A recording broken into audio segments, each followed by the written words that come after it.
Cinta dan kasih sayang adalah puncak toleransi. Jadi toleransi yang tertinggi adalah cinta dan kasih sayang. Dan itulah ekspresi yang disebutkan di dalam prinsip-prinsip ajaran agama Islam. Dalam konteks ini saya ingin mengatakan bahwa Islam mengajarkan beyond tolerance, melampaui toleransi. Nah, toleransi adalah batas terendah dari ketakwaan manusia.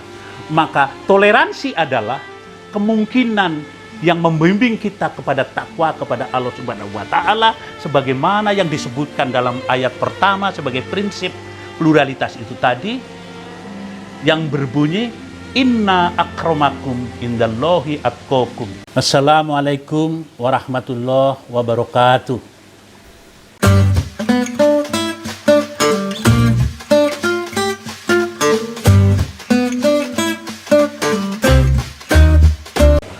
Dalam kesempatan ini, saya akan membahas salah satu karakteristik moderasi atau wasatiyah, yang salah satunya adalah tasamuh. Karakteristik wasatiyah ini ada 10.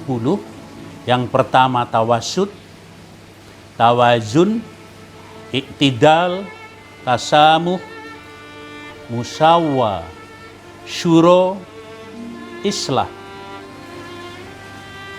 aulawiyah, tatawur wa ibtikar, dan tahaddur, civilized.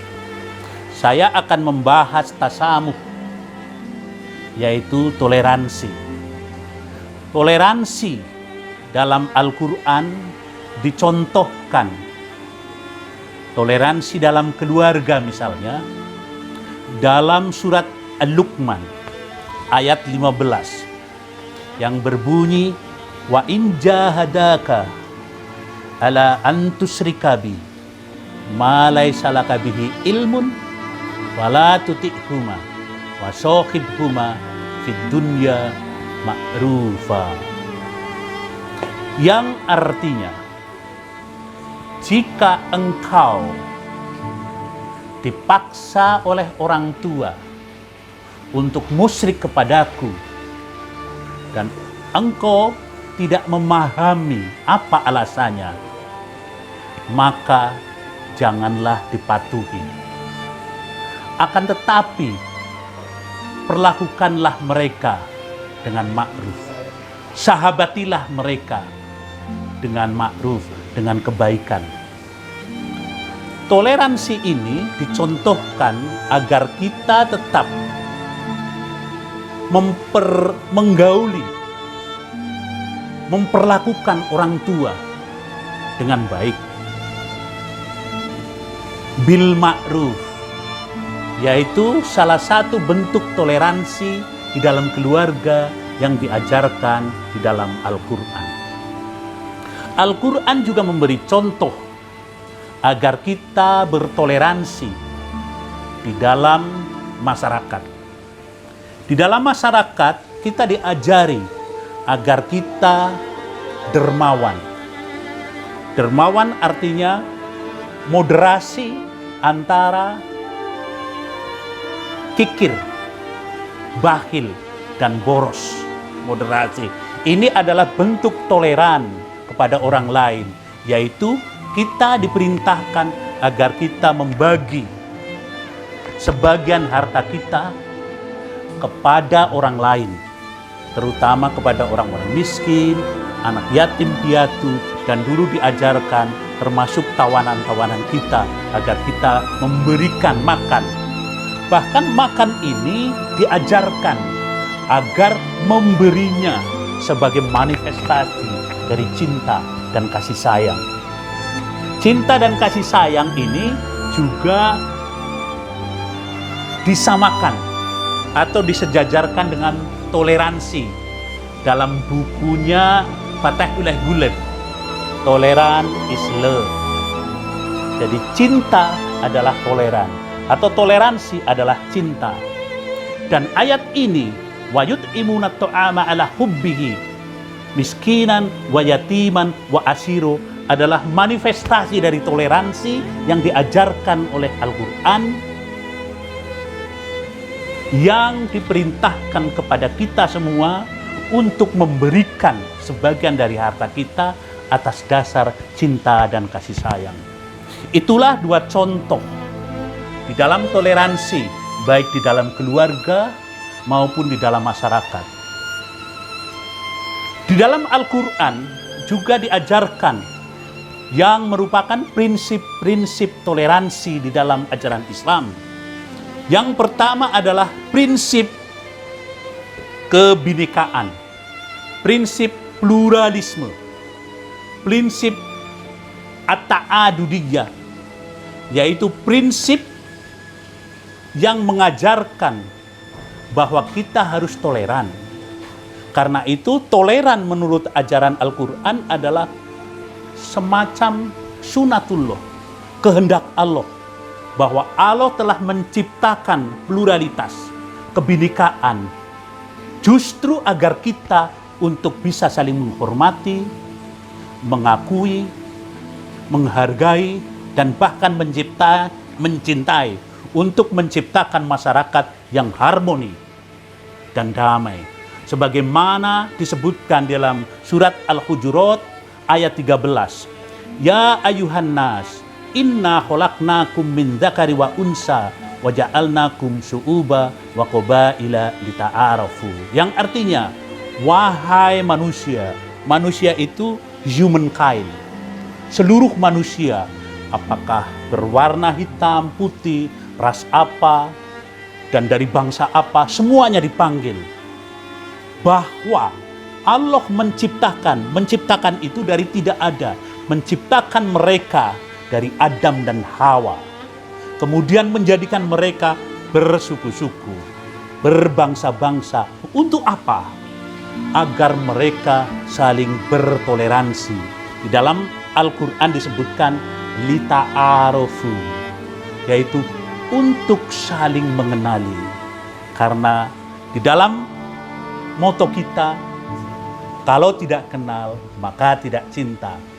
Jadi lita'arofu adalah kalimat yang luar biasa dan mengajari kita agar kita saling mengakui keberadaan orang lain, mengakui kehadiran orang lain, dan menghormati, menghargai, dan mencintai perbedaan. Di dalam ajaran Sufi, bahwa cinta itu manifestasi tertinggi dari ajaran agama, dari pemahaman agama yang kita sebut sebagai mahabbah. Jadi ekspresi tertinggi adalah mahabbah, untuk saling menyintai, yaitu ekspresi toleransi sebagaimana disebutkan oleh Fatahullah Gulam tadi. Lita'arofu itu adalah alat agar manusia saling mengenal, saling membantu, menghormati, dan menolong. Dan ini adalah sumber dari penghapusan perbudakan pada zaman Fathul Makkah. Dulu Nabi Muhammad membuka kota Mekah. Dan ini adalah ajaran yang luar biasa untuk menghapuskan ras, perbedaan. Jadi prasangka-prasangka yang paling berbahaya di dalam berbangsa dan bernegara adalah prasangka ras, prasangka bangsa, prasangka bernegara yang negatif. Dan bila ini bisa dilakukan secara positif, prasangka-prasangka positif ini semacam perkembangan spiritual kita semua yang memungkinkan mempengaruhi toleransi. Jadi tanda-tanda puncak perkembangan spiritual manusia adalah berpandangan positif, yang di dalam ajaran agama Islam adalah husnudzon, bukan suudzon. Inilah toleransi yang diajarkan oleh agama Islam. Itu prinsip yang pertama. Prinsip yang kedua adalah prinsip perbedaan. Tuhan menciptakan manusia dan punya keyakinan yang berbeda-beda. Dan keyakinan yang berbeda-beda itu dibiarkan. Seperti di dalam ayat Al-Quran, walau sya'a rabbuka la amana man fil ardi kulluhum jami'a.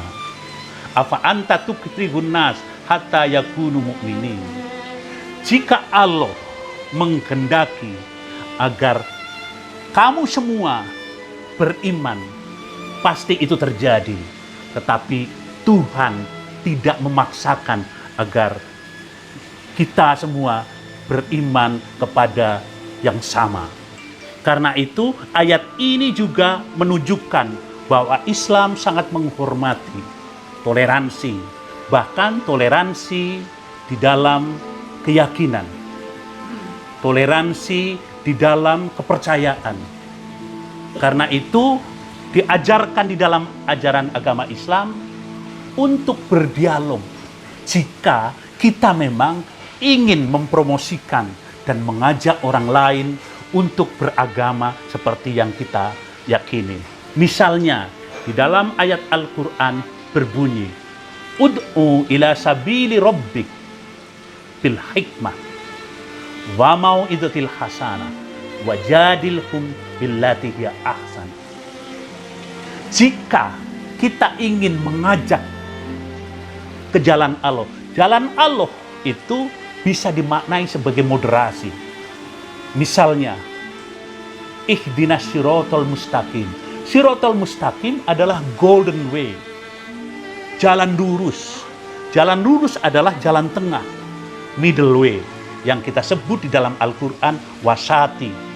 Wasatiyah itu jalan tengah, golden way. Ud'u ila sabili rabbik. Ada syaratnya. Yang pertama bil hikmah, yaitu dengan kebijakan. Wisdom di dalam filsafat Yunani, terutama Aristoteles juga mengatakan wisdom adalah golden way. Golden way adalah middle way. Middle way adalah jalan tengah. Wisdom is golden way, jalan tengah. Maka jika kita ingin mengajak ke jalan tengah, syaratnya adalah bil hikmah. Yang kedua, wa mau'izatil hasanah, dengan nasihat yang baik. Dan yang terakhir adalah wajadilhum billati hiya ahsan, untuk berdialog dengan cara yang terbaik. Yang terbaik adalah prinsipnya, misalnya bahwa kita berdialog pada posisi yang setara, equality, kesetaraan juga menjadi karakteristik moderasi. Yang ketiga, yaitu equal itu kesetaraan. Maka perbedaan adalah sunatullah yang harus kita hormati agar kita bisa bertoleransi. Atau bertoleransi di dalam perbedaan adalah perintah Allah sebagaimana disebutkan dalam surat Yunus ayat 99. Prinsip yang ketiga adalah prinsip bahwa kita berasal dari satu keluarga. Ya ayuhan nas, ittaqu rabbakumul ladzi khalaqakum min nafsin wahidah.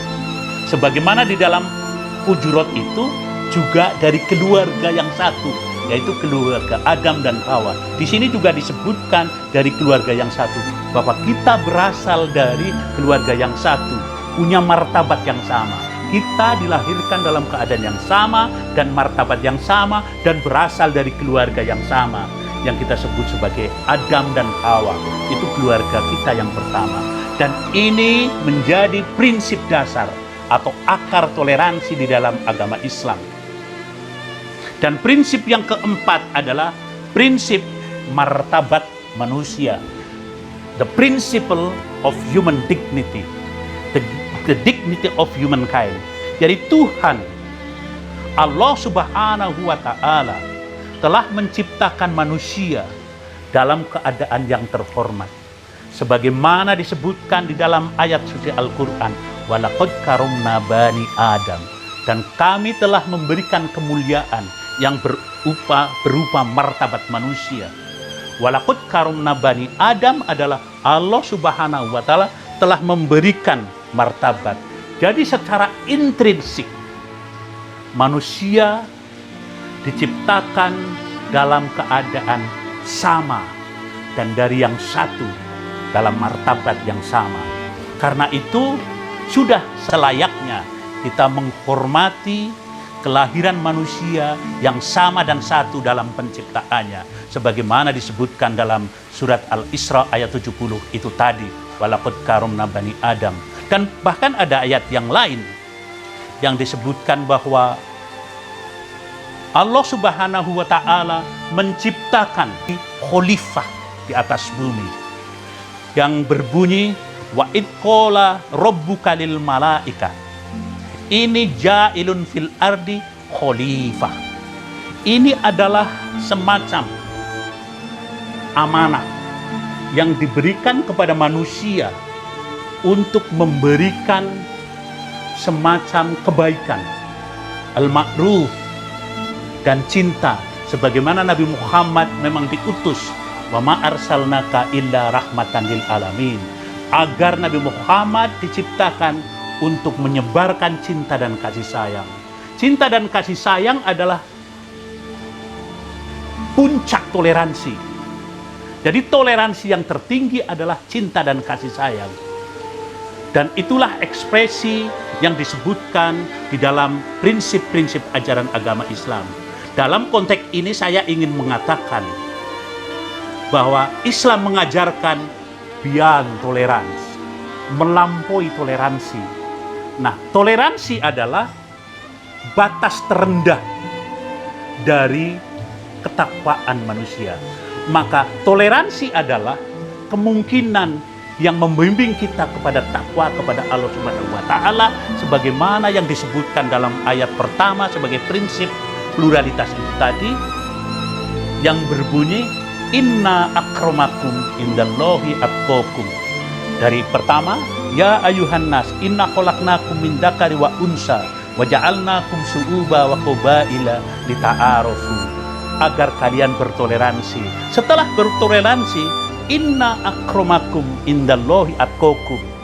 Jadi Allah tidak melihat dari ras apa, dari bangsa apa, dari bahasa apa, dari tingkat sosial yang bagaimana.